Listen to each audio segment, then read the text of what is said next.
Oh, my anecdote about leaving Israel and Yiddish. I was there with my son and his daughter about, what, 10 years ago maybe? Just before their daughter was born. So she's 11 years ago. And we went all over. And it was very exciting.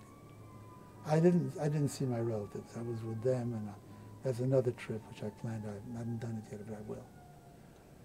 And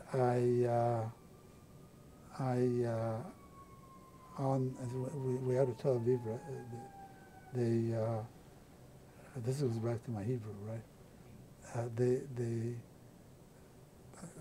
immigration guy, you know, the securities guy, asked me.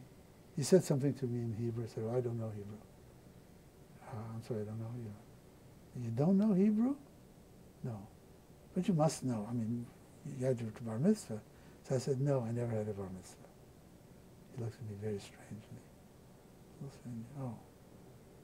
I'm sure there are Jews in Israel who don't have a bar mitzvah too, someone. But, oh. Then I wanted to prove my reality as a Jew. I said, "I don't know Hebrew, but I do know Yiddish." And you know what he did? He took my passport. That was a sign of danger.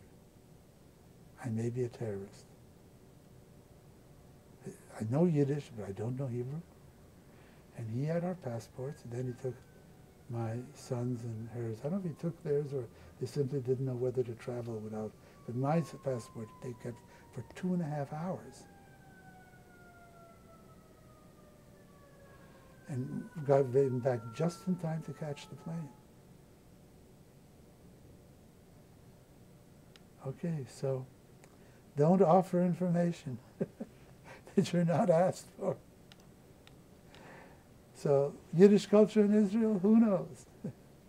Right. It's the culture of dangerous people. For all we know, they might be, you know, peaceniks.